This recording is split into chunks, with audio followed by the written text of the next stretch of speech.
Assalamu alaikum students. My name is Faizan Siddiqui and I am your chemistry teacher. Last lecture जो बच्चों हमारा हुआ था उस लेक्चर में हमने हाइड्राइड्स का जो पोर्शन था वो कंप्लीट किया था और उसके बाद इस चैप्टर का ये आखिरी टॉपिक है position of hydrogen in periodic table. हम उसको यहाँ पर डिस्कस करने जा रहे हैं। चैप्टर की सीक्वेंस के हिसाब से देखा जाए तो ये चैप्टर का सबसे पहला टॉपिक था, यानी चैप्टर स्टार्ट ही यहीं से हुआ था, position of hydrogen in periodic table. लेकिन बहरहाल हम इसको यहाँ पे एंड में डिस्कस कर रहे हैं।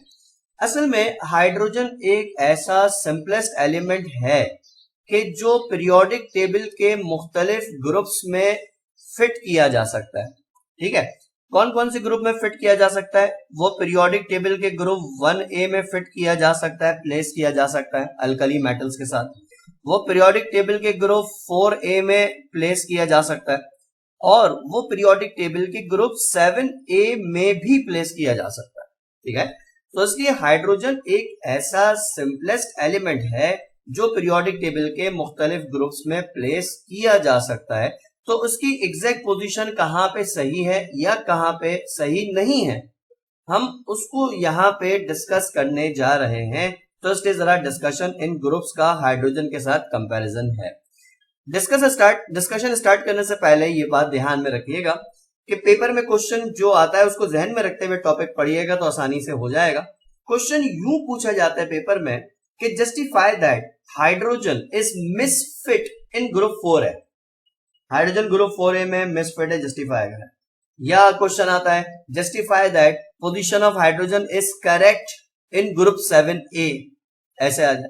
तो अगर पूछा जाए कि भाई बताएं इस जगह पे हाइड्रोजन की पोजीशन सही है, जस्टिफाई करें, या इस जगह पे सही नहीं है, जस्टिफाई करें, तो उसके लिए आपने हाइड्रोजन की उन ग्रुप्स के साथ सिमिलैरिटीज एंड डिससिमिलैरिटीज को डिस्कस करना है। जहां पे कहते हैं कि भाई हाइड्रोजन की पोजीशन गलत है इस ग्रुप में, तो आप वहां पे हाइड्रोजन और उसका डिफरेंस डिससिमिलैरिटी डिस्कस करेंगे। जहां पे वो कहते हैं कि हाइड्रोजन की पोजीशन यहाँ पे सही है इस ग्रुप में, तो वहां पर आप हाइड्रोजन और उस ग्रुप का यहाँ पे सिमिलैरिटी डिस्कस करेंगे। तो इसलिए चीज ध्यान में रखिएगा कि आपने यहाँ पे सिमिलैरिटीज एंड डिससिमिलैरिटीज के ऊपर डिस्कस करना है। तो इसलिए एक एक करके यहाँ पे काम स्टार्ट करते हैं। ठीक है, सबसे पहला जो कंपैरिजन हमारे पास यहाँ पर है वो यहाँ पर हाइड्रोजन एंड ग्रुप 1A यानी एल्कली मेटल जिन्हें हम कहते हैं उनके साथ कंपैरिजन है, वो समझ लें। कुछ चीजें इसमें सिमिलैरिटीज के सेंस में है, कुछ चीजें इसमें डिससिमिलैरिटीज के लिहाज से होंगी। तो इसलिए जरा इसको देख लें किस तरीके से है। अगर हम सिमिलैरिटीज के पॉइंट ऑफ व्यू से बात करें, हाइड्रोजन और 1A वालों की जो सिमिलैरिटी है वो सिमिलैरिटी कई तरीकों से बनाई जा सकती है। ठीक है, सबसे पहली सिमिलरिटी जो बनेगी वो इनके वैलेंस शेल की बनेगी कि जो हाइड्रोजन होता है उसके वैलेंस शेल में 1 इलेक्ट्रॉन प्रेजेंट होता है, और कोई भी अल्कली मेटल ले लें उसका भी जो वैलेंस शेल होता है उसके वैलेंस शेल में 1 इलेक्ट्रॉन प्रेजेंट होता है, चाहे वो लिथियम हो, चाहे वो सोडियम हो, या कोई भी हो। तो उससे फर्स्ट सिमिलरिटी जो बनेगी वो ये बनेगी कि इनके वैलेंस शेल में 1 इलेक्ट्रॉन प्रेजेंट होता है।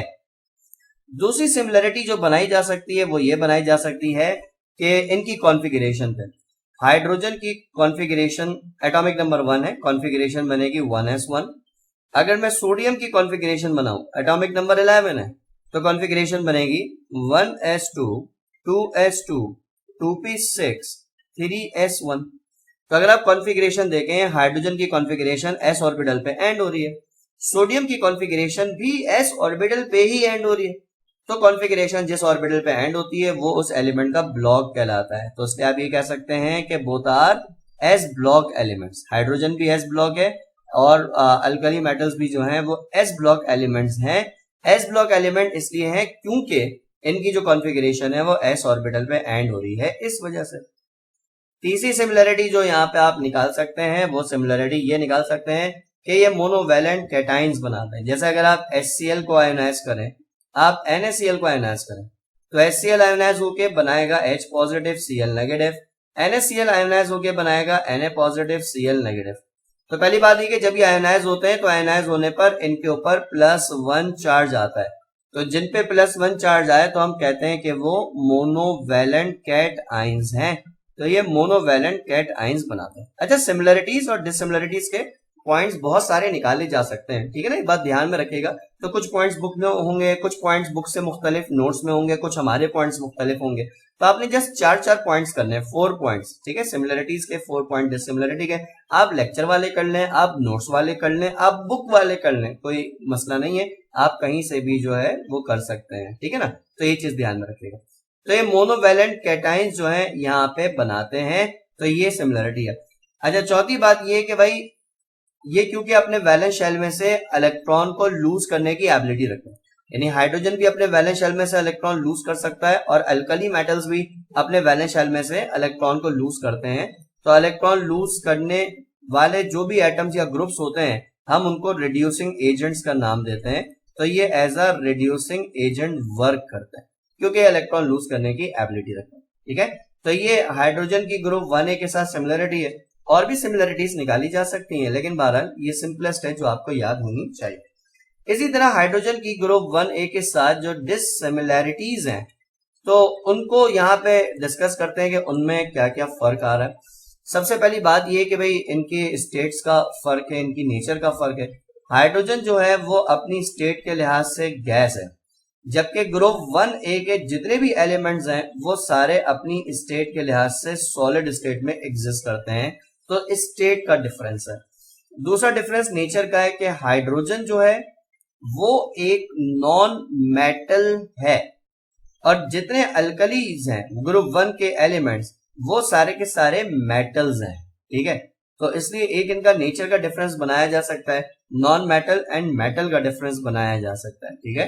तो स्टेट डिफरेंस जो है वो आपको याद रहना चाहिए। तीसरी बात ये कि हाइड्रोजन नेगेटिव चार्ज भी कैरी कर सकता है। जैसे अगर हम NaH सोडियम हाइड्राइड का टॉपिक पढ़ा था हमने, NaH जो होता है ये एक आयोनिक हाइड्राइड है। अगर आप सोडियम हाइड्राइड को आयोनाइज करें तो आयोनाइज होने पर ये बनाता है Na positive ion and H negative ion.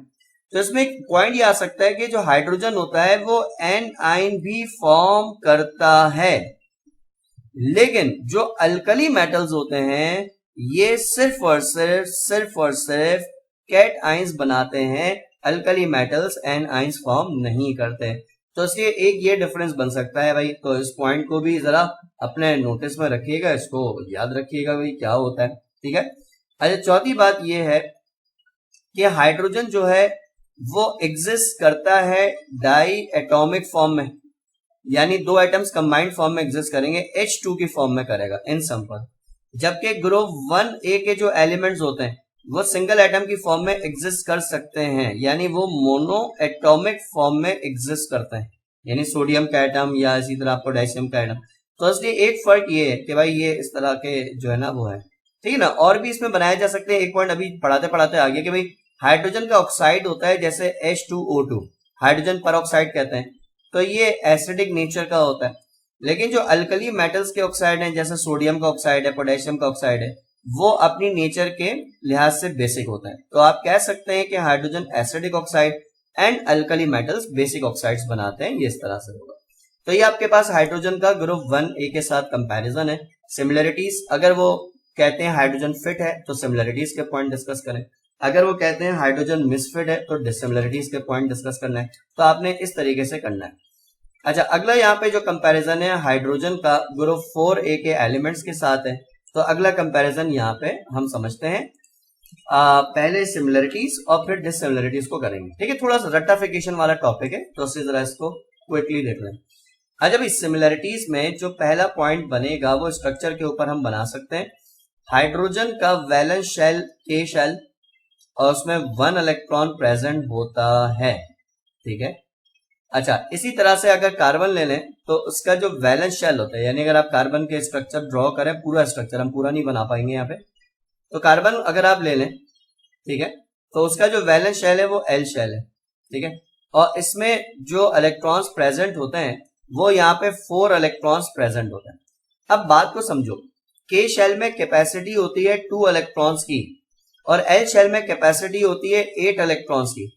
K shell में 2 की कैपेसिटी है 1 प्रेजेंट है, L शेल में 8 की कैपेसिटी है 4 प्रेजेंट है, यानी जितने की कैपेसिटी है उसके आधे इलेक्ट्रॉन्स प्रेजेंट है।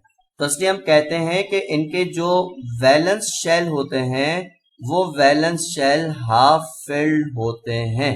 ठीक है, तो इसलिए जरा इस बात को ध्यान में रखना कि their valence shell are half filled, ये इस तरह से होगा।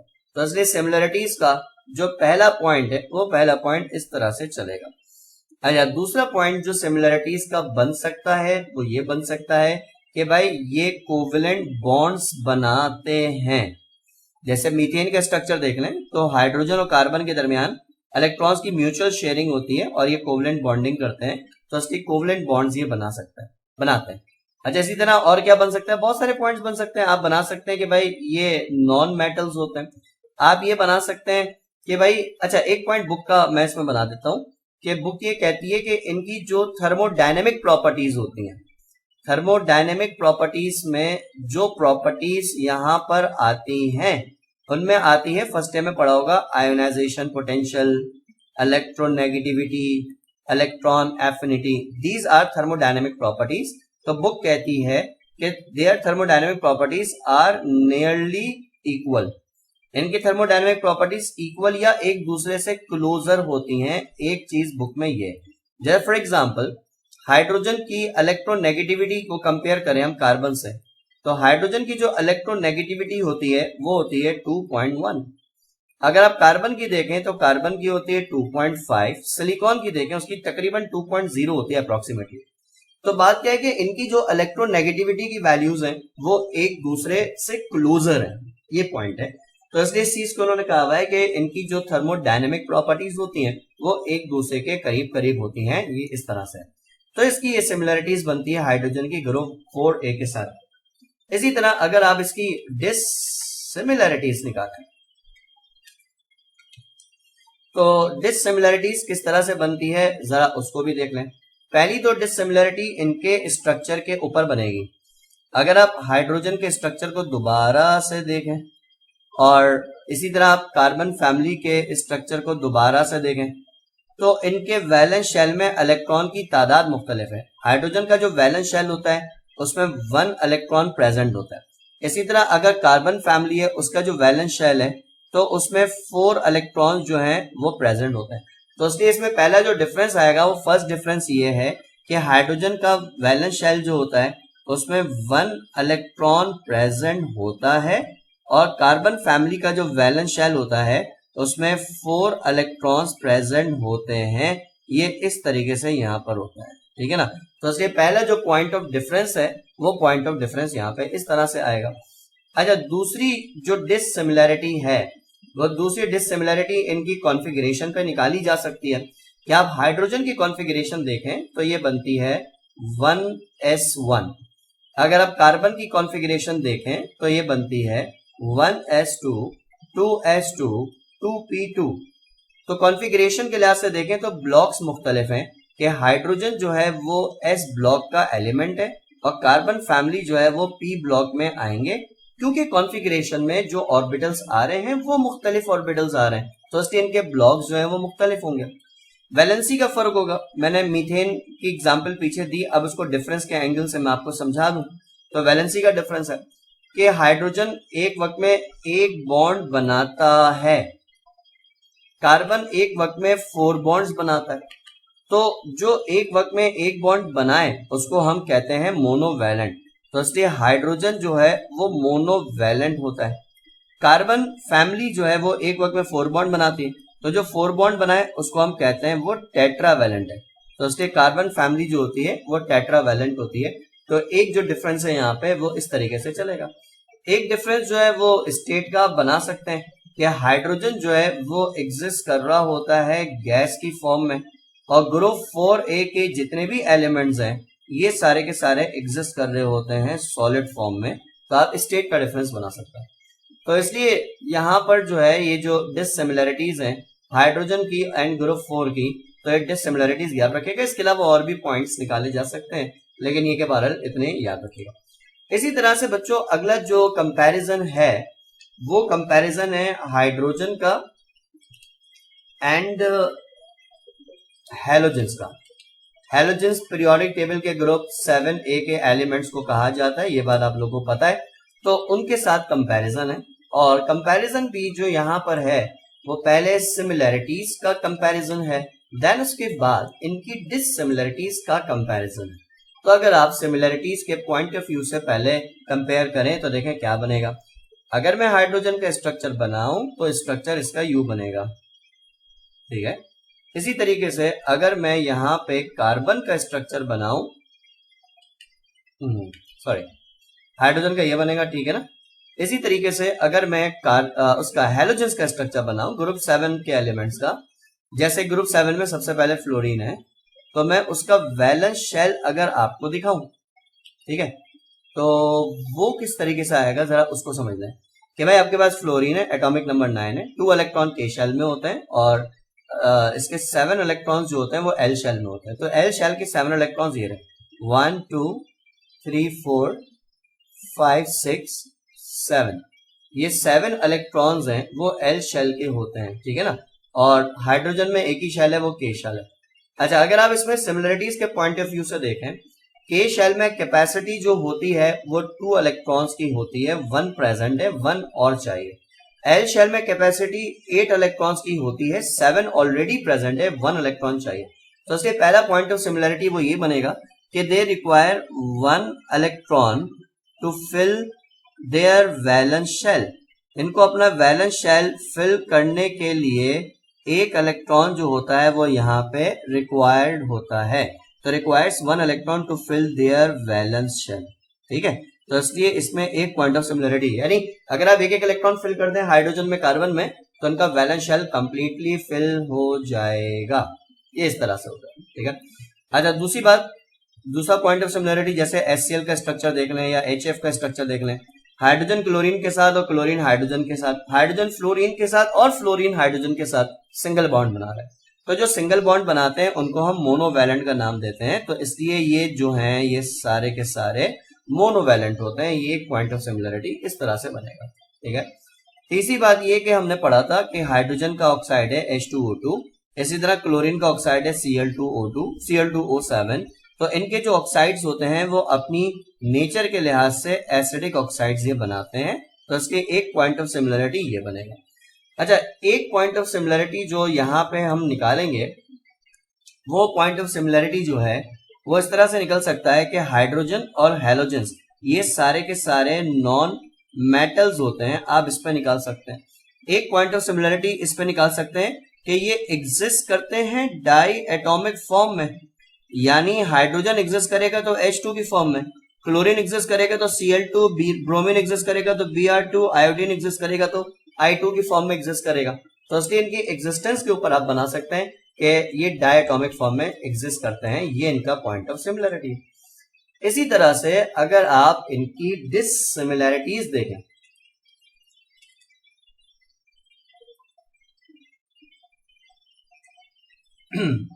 डिससिमिलरिटीज, ठीक है,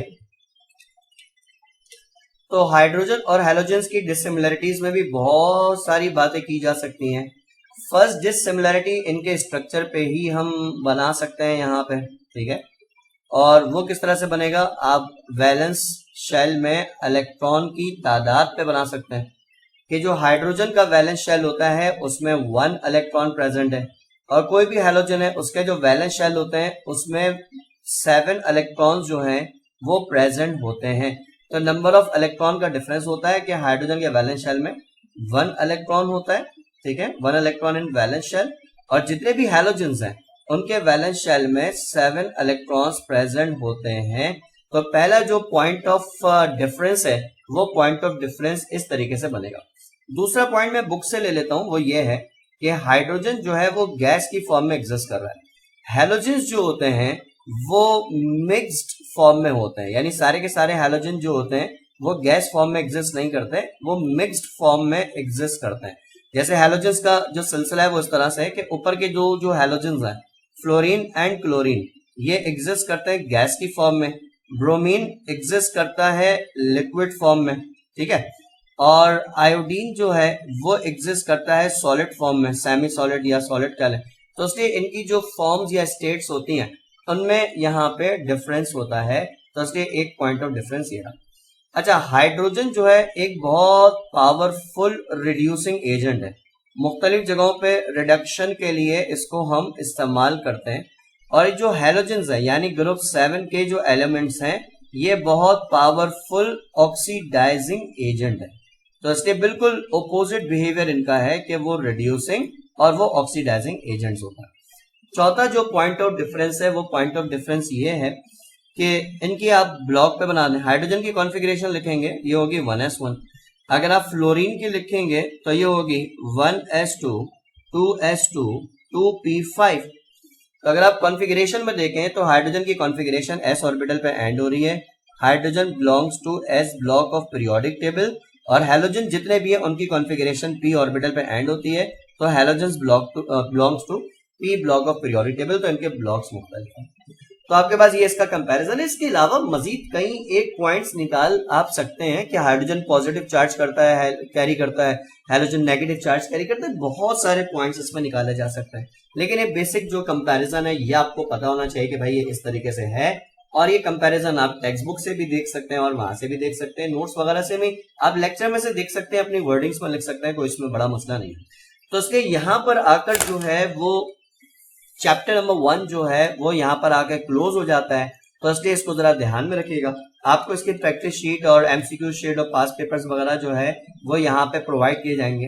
ठीक है, हमारे चैप्टर 1 था, वैसे बुक का चैप्टर नंबर 2 है वो यहाँ पर आके एंड हो जाता है, तो इसलिए आपको जो इसका प्रैक्टिस मटेरियल होगा वो दे दिया जाएगा, वो फिर देखिएगा। आपकी टेस्टिंग भी होगी, एमसीक्यू टेस्टिंग भी होगी, थ्योरी के पार्ट की भी होगी, तो वो सारा तरीका मैं आप लोगों को व्हाट्सएप ग्रुप पे बताऊंगा। ठीक है बच्चों, तो उसको इतना रखते हैं, इंशाल्लाह ताला अगला जो लेक्चर होगा लेक्चर नंबर 8 उसमें इसके आगे से कंटिन्यू करेंगे। थैंक यू सो मच बच्चों, टेक केयर, खुदा हाफिज।